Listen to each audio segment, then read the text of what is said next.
Bienvenidas, bienvenidos todos a un nuevo episodio del podcast Femenino en Femenino y Plural, un proyecto audiovisual de Evercom, agencia creativa de comunicación y marketing, que como sabéis pretende traer a mujeres referentes, inspiradoras en los sectores de la comunicación, del marketing, de la publicidad o de proyectos creativos.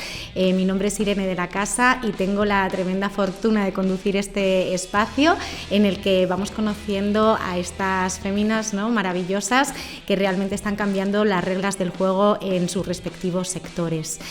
Como siempre sabéis, nos gusta echar una mirada al pasado, una mirada atrás, porque ha habido muchas mujeres que nos han permitido estar donde estamos hoy, que han hecho historia, y una de ellas es Gro Harlem, que fue una de las primeras mujeres en acuñar el término de desarrollo social y de compromiso social. Vamos a conocer un poquito más acerca de ella. Gro Harlem Brundtland fue una política y médica noruega que consiguió ser la primera mujer en ejercer el cargo de primera ministra en 1981 y popularizó el concepto de desarrollo sostenible a través de su informe Nuestro futuro común en 1987. Este documento, más conocido como el informe Brundtland, ya mostraba cómo el avance social actual se estaba llevando a cabo de una manera que perjudicaba en gran medida al medio ambiente. Dicho informe sirvió para sentar las bases de la Agenda 21, un plan de acción para la sostenibilidad a nivel global, que más tarde fue incorporado en todos los programas de la ONU. Gro siempre ha sido una defensora de la sostenibilidad y su liderazgo ha contribuido significativamente hacia un desarrollo más equitativo y respetuoso con el medio ambiente. Al igual que Gro, nuestra invitada de hoy está muy implicada en temas relacionados con la sostenibilidad. Vamos a intentar hoy conocerla un poquito mejor. Ella estudió AD Internacional, comenzó sus estudios en Madrid, después los terminó en China, y fue precisamente en ese viaje por el sudeste asiático cuando ella le cambió un poco la percepción que tenía y pensó que tenía que hacer algo al respecto. Ahora vamos a conocer exactamente qué. Ella es una de las mujeres referentes en la Comunidad de Navarra y además está en el ranking de los 23 Changemakers de Forbes. Ha recibido el premio Jóvenes Más Humano 2000, también tiene el reconocimiento especial Empatía Emprendedora Social y es CEO y fundadora de Gravity Wave, una compañía que lo que pretende es recoger plásticos del fondo marítimo para además pues convertirlos, darles una segunda vida y convertirlos pues, en objetos de diseño de lo más modernos y de lo más atractivos. Ella nos contará ahora un poquito más acerca de su compañía, que además tiene el premio de expansión a la mejor startup en la categoría de medio ambiente y de energía. Amaya Rodríguez, bienvenida. Estamos encantados de contar contigo en el podcast de Femenino y Plural y estamos deseando que nos cuentes más acerca de la sostenibilidad, que afortunadamente pues se está convirtiendo en una tendencia cada vez pues más asentada, ¿no? Sí. Bienvenida. Muchísimas gracias. Un placer estar aquí y estar entre las mujeres, ¿no?, que están participando en este podcast tan interesante. Contaros eso un poquito más, ¿no?, qué estamos haciendo y qué estoy haciendo. Y gracias por darme este espacio. Nada, gracias a ti, que además, oye, yo estoy encantada porque cada vez tenemos a mujeres muy jóvenes que están haciendo grandes proyectos y la verdad es que eso es un lujazo, el poder ver cómo las nuevas generaciones vienen pisando fuerte y vienen con ideas súper creativas. Me gustaría que habláramos a lo largo pues del podcast, ¿no?, de cómo surge este proyecto, de lo importante también que está siendo la comunicación, ¿no?, de lo importante que es la comunicación y vuestros canales a la hora pues, de sensibilizar en materia de sostenibilidad, en materia de medio ambiente, y que nos cuentes, por supuesto, muchísimo más acerca del proyecto tan bonito que tenéis, que no solamente eres una emprendedora, sino que además habéis fundado esta compañía en la que el germen, ¿no?, es la propia acción social, y esto es algo que me parece súper interesante. Empecemos por el principio, ¿no? Pues ¿cómo surge este proyecto? ¿Cómo tú siempre desde pequeña has tenido este interés por lo sostenible, por el medio ambiente, o es después de ese viaje por el sudeste asiático cuando se te despierta esta conciencia de que hay que hacer algo, ¿no? Porque creo que he leído, ¿no?, que te impresionó muchísimo ver pues cómo los mares estaban absolutamente inundados de plásticos, ¿no? Cuéntanos cómo es ese viaje, que me imagino que ha sido realmente más un viaje que un momento ¿no?, por decirlo de alguna forma. Sí, totalmente. O sea, yo es verdad que he tenido el privilegio de criarme en un pueblito muy pequeño cerca de Pamplona, que se llama Tajonar, que es un pueblo de 200 habitantes. Yo cuando nací creo que había 100 habitantes y es un pueblito que está en un valle y rodeado de monte y de campo. Entonces yo desde niña he vivido en la naturaleza, ¿no? Creo que esto ha sido también algo que ha marcado mucho mi vida, porque yo donde me sentía en casa era siempre cuando estaba rodeada de naturaleza, ¿no? Entonces, bueno, pues me ha acompañado a lo largo de toda mi vida. Y sí que es verdad que desde pequeñita también íbamos siempre a veranear al Mediterráneo.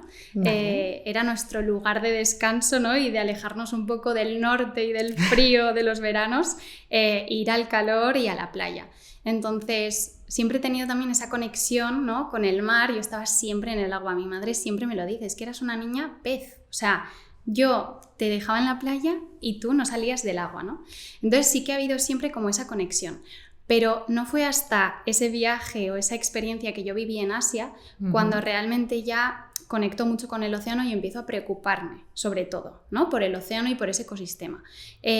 Porque yo siempre he tendido como a proteger las cosas que yo veía que estaban mal, ¿no? Creo que ha sido más esa tendencia que yo he tenido, y cuando yo viajaba, ¿no? Con mi mochila, con esas ganas de descubrir esas islas paradisíacas que yo leía que existían, donde no vivía nadie y me costaba días llegar, y de repente cuando llegaba yo veía playas inundadas de plástico, océanos de plástico, ¿no? Algo que yo no había visto jamás, ni en España ni en Europa.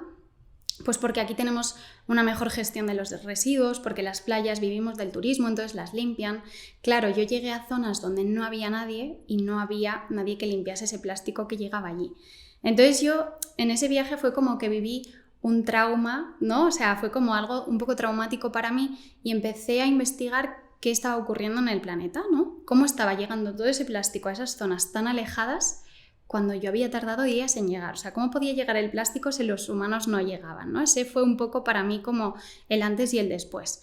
Entonces, bueno, yo soy un poco obsesiva en ciertas cosas, entonces me puse como loca a investigar, a sacar datos, y yo había estado pues 2 años y medio en China y volví a España después de aquel viaje. O sea, fue como el final de mi experiencia y de mi estancia en Asia. Y cuando volví a mi casa, a Pamplona, a mi pueblito en Tajonar, claro, yo intenté transmitirle toda esta preocupación y esta vivencia que yo había tenido a mi familia, ¿no? A mi entorno, porque quería como que ellos fuesen conscientes también de lo que estaba ocurriendo en el mundo, que a veces vivimos tan alejados, ¿no? De la naturaleza o de problemas que sentimos que no nos afectan. Entonces yo quería como trasladar todo esto a mi familia y sobre todo a mi hermano pequeño, Julen, que él estaba estudiando una carrera de emprendimiento y sin embargo su único objetivo, o lo que les enseñaban en la carrera, era, oye, yo voy a montar una empresa para ganar dinero. Entonces fue más eso, ¿no? De ver un ecosistema totalmente roto, totalmente en desequilibrio, y pues esa preocupación de decir, nadie está haciendo nada para recuperar esto, despertemos todos, ¿no? Y empecé por mi entorno y decir, oye, si nadie lo hace, ¿cómo puedo hacerlo yo, ¿no? Ahí fue un poco esa semilla que nació en Asia. Qué bonito, porque además, oye, a lo mejor otro lo hubiera visto, le hubiera impactado muchísimo, porque me imagino que el impacto en España no estamos acostumbrados. Muchas veces te encuentras algo de plástico, de residuos en la playa y realmente dices, jo, qué pena que la gente haga esto, pero claro, de repente ver un entorno que tú te esperabas paradisíaco y encontrarte con la realidad, que además no se ve tanto en nuestro país, pues me imagino que el choque fue tremendo, ¿no? Podías haberte quedado ahí, olvidarlo, ¿no? Con el tiempo, y sin embargo decidiste pasar a la acción, involucrar a tu hermano, a Julen, y bueno, juntos iniciáis un proyecto. En un principio empezáis a probar temas cuéntanos un poco, con temas de carcasas, ¿no? Y no funcionó del todo bien. Me parece algo muy normal, ¿no? Porque en el emprendimiento siempre hablan, ¿no? De un poco de que hay un ensayo y un error, siempre tiene que haber una prueba piloto, un proyecto piloto. Ese proyecto de las carcasas, ahora nos cuentas un poco más, fue el vuestro. Pero luego, poquito a poco, vais creando esa otra compañía que, bueno, pues que hoy es Gravity Wave y que realmente se ha convertido en un auténtico referente en materia de emprendimiento en temas, pues, de acción social, ¿no? Entonces, ¿cómo es bueno, pues esos primeros pasos con las carcasas hasta ahora, pues, a llegar a Gravity Wave? Pues, a ver, o sea, yo creo que ahí también me siento como una persona muy afortunada de hacer esto con mi hermano pequeño, ¿no? Es algo familiar y a la vez un sueño que empezó siendo algo pues con mucha ilusión, ¿no? Un sueño muy grande, una idea, y después va a hacer ahora 4 años desde que le dimos nombre al proyecto, dices, ostras, todo lo que ha ocurrido, ¿no? Parece que han pasado 20 años con todas las cosas que hemos hecho. Pero yo creo que eso, una de las cosas de las que me alegro más haber hecho esto es hacerlo con Julen y luego enfocarnos en algo social, ¿no? Porque nosotros siempre hemos sido muy emprendedores en casa, o sea, mi madre es muy emprendedora, mi hermano mayor también, Julen empezó a estudiar una carrera de emprendimiento, entonces siempre ha habido como esa energía en casa de que si tú tienes una idea, ¿cómo puedes ejecutarla y llevarla a cabo, ¿no? Entonces, claro, nos juntamos pues ya 2 personas que habían vivido eso como algo más o menos normal, pero con ese giro de decir, yo quiero construir una empresa basada en un propósito medioambiental, que es cómo podemos recoger todo el plástico del planeta, ese era nuestro sueño, para usarlo y transformarlo en productos de valor, ¿no? Entonces los inicios fueron, pues por supuesto, muy duros, como en cualquier empresa, pero aún lo son más con una empresa que tú quieres hacer social y a la vez rentable. Porque te basas en un modelo de negocio que no hay referentes, ¿no? Claro. O sea, no teníamos un ejemplo de decir, oye, ¿cómo lo ha hecho esta empresa? Y menos hace 4 años. Claro, era algo como, vamos a inventarnos un modelo de negocio a partir de limpiar plástico del mar, a ver cómo sale esto. El primer producto que quisimos hacer fueron fundas de móvil. ¿Y por qué fundas de móvil? Pues porque Julen en primero de carrera había hecho un proyecto de fundas de móvil que compraban fundas en China y las vendían en España. Entonces ya tenía una base de distribuidores, ¿no? De clientes, conocía el mercado y dijimos, jo, qué mejor manera de empezar que con un producto que ya tenemos una red de contactos, o sea, hay ya algo hecho para poder empezar. Bueno, pues fue un desastre, pero un auténtico desastre, un fracaso total. Estuvimos 1 año desarrollando las fundas.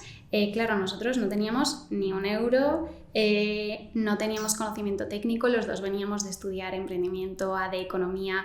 Teníamos que construir, lo primero, una cadena de valor, ¿no? Con proveedores que nos acompañasen en cada parte y luego encontrar gente que quisiese meter residuo del mar que está lleno de sal, contaminación, o sea, no tiene nada que ver con un residuo limpio en sus máquinas. Entonces, al principio nos echaban de las plantas de reciclaje a patadas diciendo que decíamos, que nos fuésemos a otro lado, ¿no? Entonces, fue como convencer a gente que la sostenibilidad parece mentira, pero hace 4 años era mucho menos que ahora, o sea, ha sido una evolución a lo bestia. Súper rápido, es que es una locura.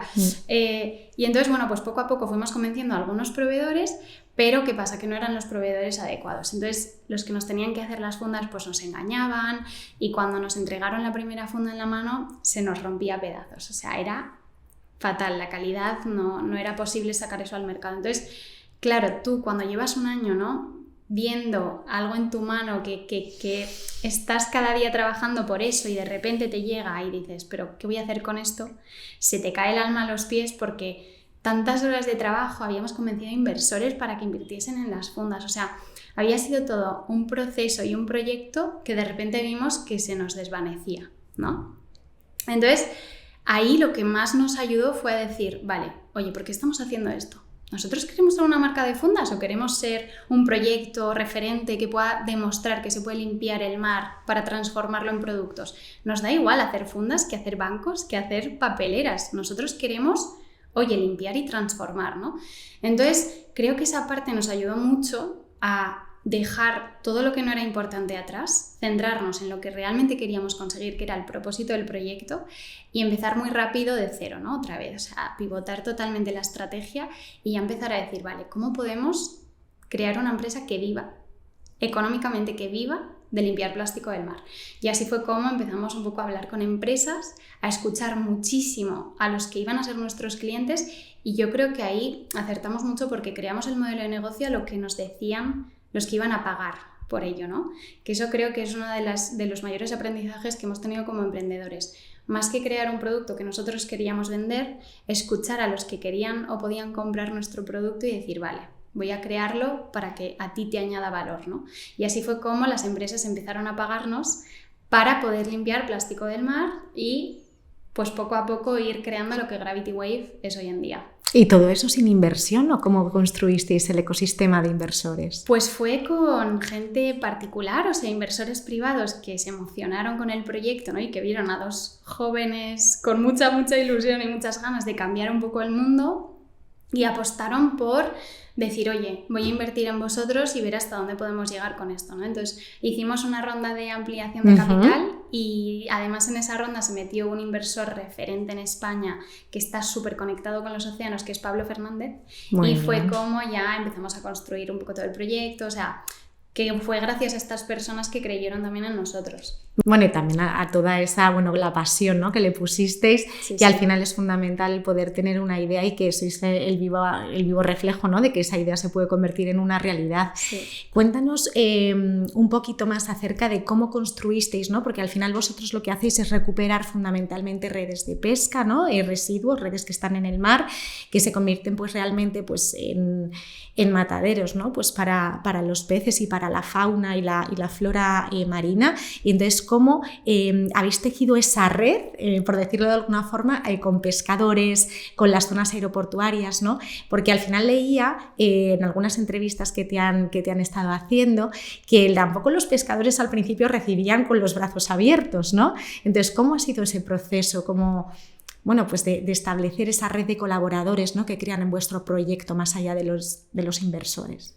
Pues sí, esto fue un camino también muy, pues eso, ¿no?, una montaña rusa al final. Cuando emprendes cualquier cosa siempre es una montaña rusa y nosotros, claro, queríamos involucrar a agentes muy distintos entre sí, porque lo que nosotros hacemos es, el primer paso de la cadena son los pescadores que cuando salen a pescar limpian el residuo que se les cae a ellos en las redes y luego también encontramos bastantes redes y artes de pesca, que no necesariamente son de los pescadores tradicionales, porque nosotros trabajamos con pescadores tradicionales, sino muchas veces de pesca industrial, ¿no?, de grandes barcos que usan artes de pesca enormes que al final pierden un trozo y parece que no han perdido nada, pero luego eso tiene unas consecuencias, como tú decías, de ir pues matando animales marinos sin que nadie tenga control sobre ello. De hecho, se les llaman redes fantasma, porque son eso, ¿no? Son residuos fantasma que están en el mar teniendo un impacto muy negativo en el ecosistema. Entonces, los pescadores realmente se involucran pues, ser parte de la solución directa, pero no fue una tarea fácil porque es verdad que es un sector muy tradicional, muy de hombres. Esto te iba a preguntar, que realmente es un sector súper masculino y llega una chica joven, complicado, ¿no? Sí, al principio no me hacían ni caso, o sea, me decían, pero ¿tú quién eres? ¿Qué me estás contando? ¿Que yo voy a recoger plástico para ti? No, tú estás soñando mucho, tal. Sí que es verdad que al final, o sea, nosotros empezamos a pagarles, por cada kilo de plástico recogido, porque al final sí que creíamos que estaban haciendo un trabajo extra aparte de pescar, ¿no? Entonces era como una forma de motivarles, de que más pescadores se uniesen y de decirles, oye, que lo que vas a hacer merece la pena, ¿no? Que vale, y nosotros podemos ayudarte a ser parte de la solución, y sabemos que tienes muchos problemas porque la pesca cada vez, es verdad que yo no sabía nada de la pesca, ¿no?, y cada vez te metes en un sector y entiendes mucho más, pero pues poco a poco fuimos ayudándoles a que fuese fácil para ellos y que obtuviesen algo a cambio. Entonces, bueno, al principio los primeros pescadores nos costó meses convencerles, pero luego en la pesca tienen mucha como rivalidad. Entonces, si ven que un puerto se ha unido y ellos no, es como, oye, yo también quiero, ¿no? Entonces fue como un efecto dominó que empezó por un puerto y fue contagiando un poco al resto de puertos, y ahora pues trabajamos con más de 7.000 pescadores en 4 países en Europa. Qué que bueno. Cada día ya no solo pescan peces, sino plástico, ¿no? Entonces ya es gente que está saliendo todos los días al mar, ¿quién mejor que ellos para hacerlo?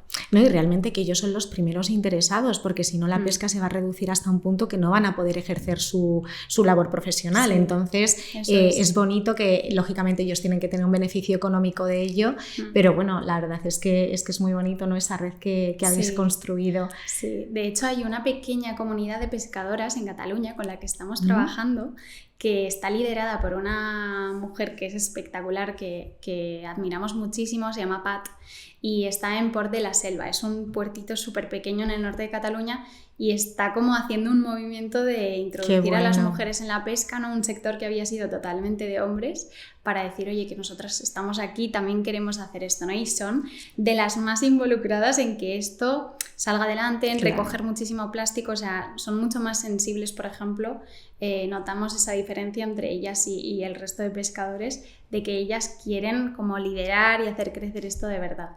Así que nada, te da la oportunidad de conocer a gente muy distinta a ti, pero bueno, ha sido un proceso difícil por lo dicho, ¿no? Porque no había un referente, un modelo referente de decir, pues voy a ser una fábrica de fundas o voy a ser, ¿no?, una cafetería que sabes que tienes referencias y ejemplos y dices, bueno, pues voy a mejorar esto que veo. No, nosotros hemos creado algo desde cero en base a nuestra intuición y a nuestro sueño grande de limpiar el plástico del mar, ¿no? Qué bueno. Pero a la vez muy bonito y de mucho aprendizaje y de mucho impacto, sobre todo, que es lo que buscamos en nuestro día a día, ¿no? Que el impacto crezca. Y esto, en esa parte del impacto, ¿no?, es fundamental, y realmente en todos los momentos de vuestro proyecto, me imagino que ha sido muy importante la labor de comunicación. O sea, ¿qué papel juega para vosotros la comunicación en vuestro proyecto de acción social, en vuestro proyecto de sostenible 100%?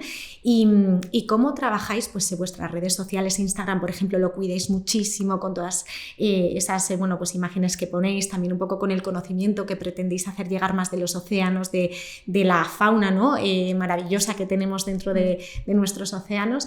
Y cómo es esa labor de sensibilización y qué importancia le dais a la comunicación en toda ella. Para nosotros ha sido una de las cosas más importantes desde el día 1. O sea, de hecho, Julen y yo fuimos los fundadores de Gravity, pero al mes siguiente la primera persona que entró en el equipo fue una persona de marketing y comunicación. Muy bien. Porque sabíamos que esto teníamos que contarlo. O sea, era una historia que la gente tenía que conocer y el valor que aporta tener una marca que cuenta una historia, ¿no?, que ya no solo vendes un producto, sino que estás transmitiendo un valor y una experiencia un poco distinto que hace a la gente sentir, ¿no? Para mí es un poco eso.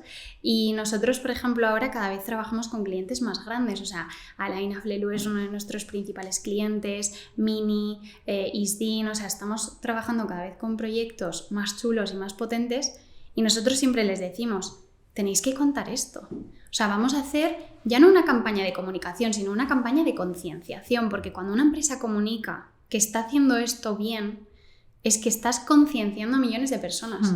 No estás vendiendo un producto, estás haciendo que la gente vea que hay otra forma de hacer las cosas. Entonces, la comunicación es una de las partes más imprescindibles y fundamentales que ha hecho que Gravity Wave esté donde esté a día de hoy. Porque hemos insistido muchísimo en contarlo bien, ¿no? A veces nos preguntan, oye, pero el greenwashing... No, se puede comunicar súper bien porque las empresas creen de verdad en esto. Trabajamos con empresas que desde el CEO viene, ¿no?, ese objetivo de decir, yo quiero hacer mejor las cosas, reconozco que hago ciertas cosas mal, que tengo un impacto negativo porque soy una empresa y los humanos desde que nacemos tenemos un impacto negativo, pero quiero mejorar mi manera de hacer las cosas, ¿no?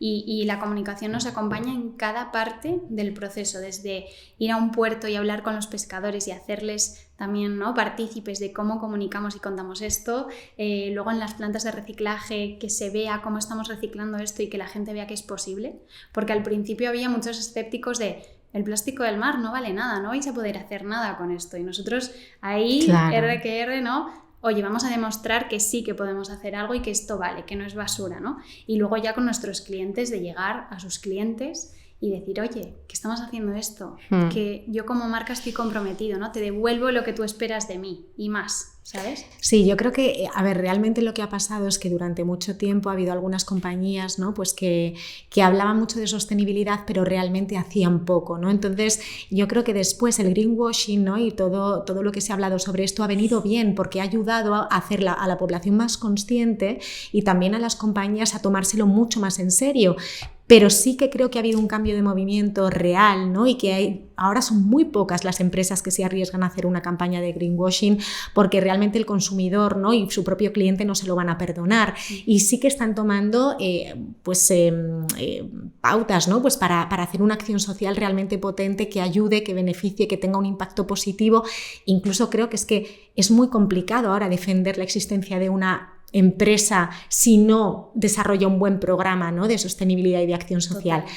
¿Cómo crees que ha sido también esa evolución o cómo la has vivido tú, además en primera persona? Porque estamos hablando de esos 4 años, lo has dicho antes, han sido 4 años brutales, ¿no? Donde se ha avanzado a velocidad de vértigo, lo estamos comentando ahora. ¿Cómo lo has vivido tú, además, en primera persona? ¿Y cómo has vivido ese cambio de mentalidad dentro de las compañías que ahora incluso a veces tienen miedo de comunicarlo para que no piense que hacen greenwashing cuando no lo están haciendo? Total. Se ha dado un poco el proceso inverso. Total. Sí, nosotros, o sea, especialmente vimos la diferencia después de la pandemia. O sea, cuando ya fue como, oye, hay que hacer algo por el planeta, ¿no? Se habló mucho del efecto positivo de que los humanos estuviésemos encerrados en casa. Yo creo que ahí fue el mayor cambio de mentalidad que empezamos a ver en las empresas. Y antes era que solo las empresas que, pues, contaminaban mucho, como que tenían que hacer algo, ¿no? Para compensar un poco su impacto. Y ahora, como tú dices, todas las empresas quieren tener un impacto positivo, ¿no? Tener dentro de su modelo de negocio, incorporar algo que digas, oye, yo estoy devolviendo parte de lo que recibo como empresa a la sociedad y al planeta. Entonces, es verdad que hasta hace no mucho las únicas opciones que tenían las empresas para hacer un proyecto medioambiental era plantar árboles, ¿no? Entonces, cada vez hay más proyectos que les ayudan a un poco diversificar cómo hacer las cosas, que no todas hagan lo mismo, y yo creo que con Gravity también han encontrado ese proyecto un poco diferencial de conectar con los océanos, que es algo que emocionalmente casi todos conectamos, de tener un impacto positivo, y luego nosotros lo que hacemos es que hemos introducido tecnología blockchain para medir cada kilo que las empresas están ayudando a recoger, ¿no? Entonces, que eso es fundamental para ellas, porque si están haciendo una memoria de sostenibilidad, claro, necesitan esos datos. Necesitan, y creo que aporta muchísimo que cuenten con ello, ¿no? Porque es transparencia, trazabilidad y luego comunicarlo, ¿no? Si quieren, pero comunicarlo con datos, con algo que está validado ya no por Gravity, sino por tecnología, que claro, era lo que yo creo que ya nos empujó a tener como un proyecto muy sólido de impacto.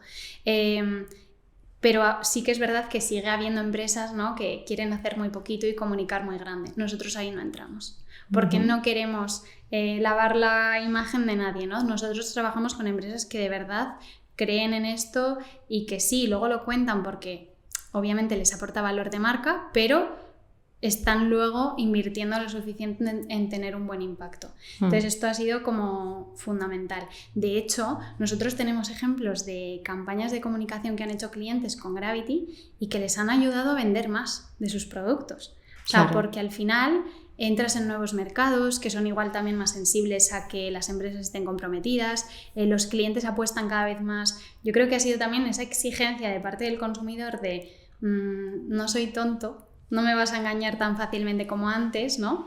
Y yo quiero que lo hagas de verdad. Entonces yo creo que esa exigencia es lo que ha hecho que las empresas tengan más presión por decir, oye, que esto hay que hacerlo de verdad. Y ahí está el gran cambio, sí. Qué bueno. ¿Y las generaciones, por ejemplo, más jóvenes, sentís que son más sensibles a este tipo de cambios sociales y a este movimiento, ¿no?, que están exigiendo, que comentabas, a las empresas? ¿O crees que esas generaciones están arrastrando también a otras generaciones más adultas? ¿Cómo lo vivís vosotros con los diferentes grupos de edad, por decirlo de alguna forma?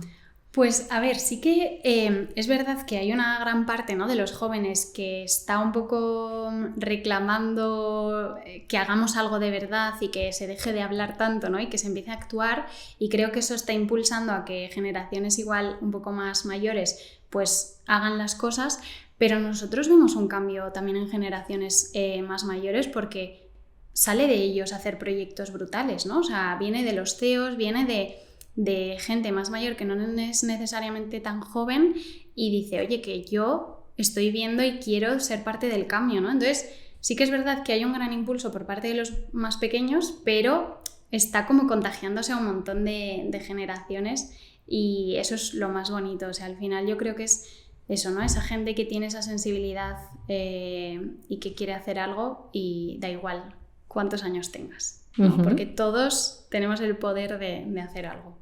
¿Y cuáles son estáis ya en 4 países? ¿Cuáles son los próximos pasos de Gravity Wave? Cuéntanos un poco, y también si te planteas, ¿no? Has hablado sobre todo de estar en países europeos de momento, y me imagino que vais poco a poco, pero si te planteas también pues ese salto a Asia, que me imagino que para ti también es una espinita que tienes ahí y que querrás pues, ¿no?, cubrir en algún momento. Sí, la verdad es que ahora, bueno, esto es un dato que me gusta dar porque choca, y es que el mar Mediterráneo es el mar más contaminado del planeta en proporción, o sea, al tamaño que tiene, la concentración de plástico que tenemos en el Mediterráneo es la más alta del mundo. Wow. Nosotros queremos demostrar que es posible recuperar el Mediterráneo, ¿no? Empezar por nuestro mar, el mar más cerquita que tenemos, y de hecho nos hemos ido a Egipto porque Egipto es el país que más contamina de plástico el Mediterráneo. Entonces hemos empezado por un puerto que es el de Alejandría, y además es un puerto que está en el delta del Nilo. A través del Nilo se vierte muchísima contaminación al Mediterráneo. Entonces hemos querido ir un poco a la raíz del problema y empezar a expandir sobre todo en Egipto, porque hay un problema muy muy importante de gestión de residuos, especialmente del plástico, y evitar que todo este plástico que ahora está entrando cada día al mar deje de entrar.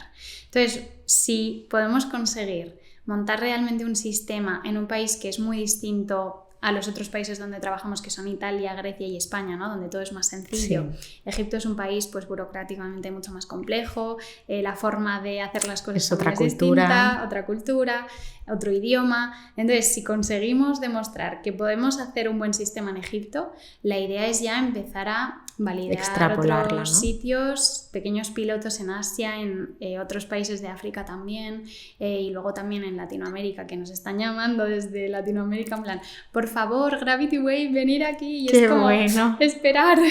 Vamos poco a poco, pero llegaremos. Llegaremos, y si no, también nosotros hablamos mucho desde la colaboración, ¿no? De que también haya otros proyectos que puedan trabajar en lo mismo que nosotros, al final remar hacia la misma dirección, porque todos tenemos el mismo objetivo.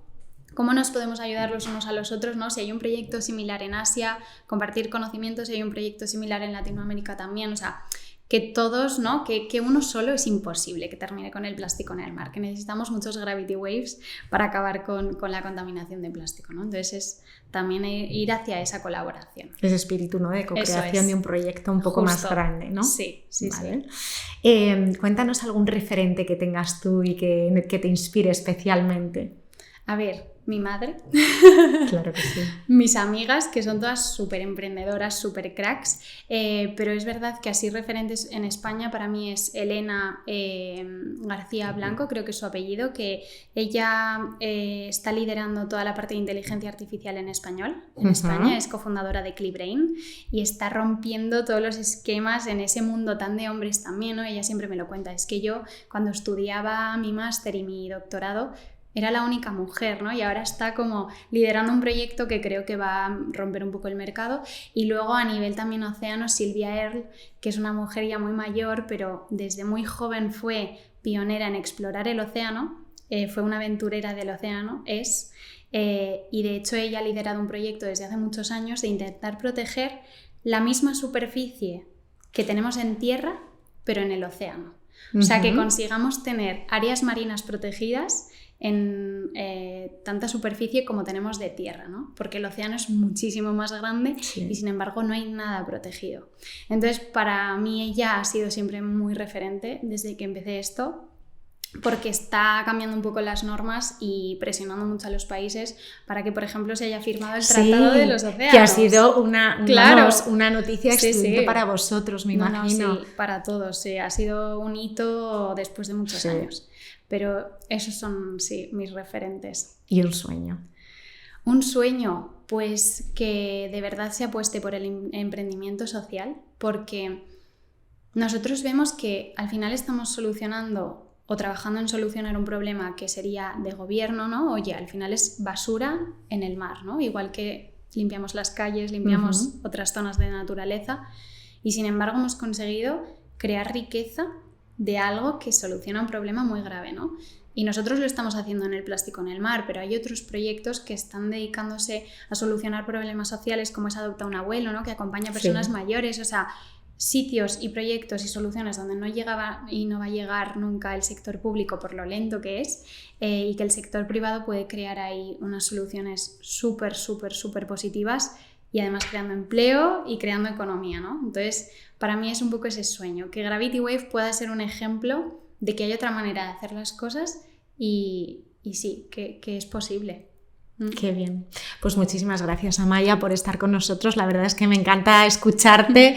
Es que vosotros no la veis los ojos de cerca, ¿no? Pero que le chisporrotean los ojos, ¿no? De la pasión que le pone al proyecto, y cuando hablas te lo crees verdaderamente, y así es como se construyen las grandes cosas. Así que te seguiremos muy de cerca, y a todos vosotros muchísimas gracias por escucharnos en un capítulo más. Vendrán todavía pues grandes figuras femeninas en las próximas ediciones, y nos podéis escuchar como siempre en iVoox, en YouTube y en Spotify. Muchísimas gracias a todos por estar. Hasta luego.